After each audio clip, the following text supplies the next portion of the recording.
ভারতের উত্তর পূর্বাঞ্চলীয় রাজ্য মেঘালয়ের ইস্ট জয়ন্তিয়া হিলস জেলায় একটি কয়লা খনিতে শক্তিশালী বিস্ফোরণে নিহতের সংখ্যা বেড়ে ২৭ জনে দাঁড়িয়েছে। শনিবার ৭ ফেব্রুয়ারি রাজ্য প্রশাসন নিহতের এই সংখ্যা নিশ্চিত করেছে। নিহতদের বেশিরভাগই পার্শ্ববর্তী রাজ্য আসামের শ্রমিক বলে আশঙ্কা করা হচ্ছে।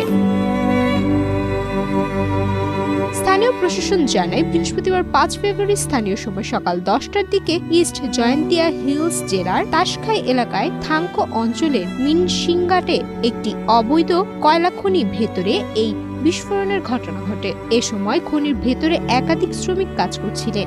বিস্ফোরণে অন্তত ৮ জন আহত হয়েছে বলেও জেলা প্রশাসনের পক্ষ থেকে জানানো হয়েছে।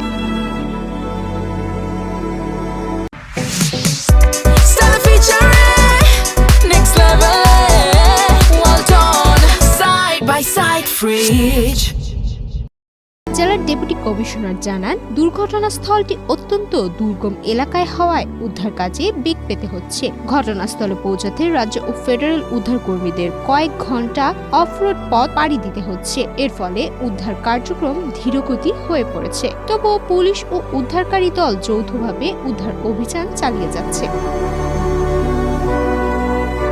ঘটনার পর মেঘালয় পুলিশ দ্রুত তদন্ত ও উদ্ধার অভিযান শুরু করে।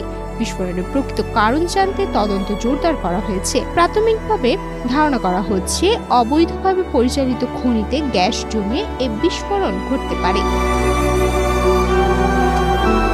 এই মর্মান্তিক ঘটনায় গভীর শোক প্রকাশ করেছেন ভারতের প্রধানমন্ত্রী নরেন্দ্র মোদী। তিনি নিহতদের পরিবারের প্রতি সমবেদনা জানান এবং আহতদের দ্রুত আরোগ্য কামনা করেন।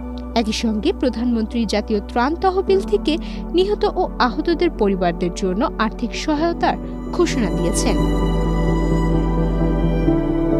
এদিকে মেঘালয় রাজ্য সরকার পক্ষ থেকেও নিহত ও আহতদের পরিবারকে আলাদা করে ক্ষতিপূরণ দেওয়ার ঘোষণা দেওয়া হয়েছে। রাজ্যের মুখ্যমন্ত্রী উচ্চ পর্যায়ের তদন্তের নির্দেশ দিয়েছেন। দুর্ঘটনার পর কেন্দ্রীয় স্বরাষ্ট্রমন্ত্রী অমিত শাহ ফোনে মুখ্যমন্ত্রী কথা বলে বিস্তারিত খোঁজ খবর নেন এবং কেন্দ্রীয় সরকারের পক্ষ থেকে সব ধরনের সহায়তার আশ্বাস দেন।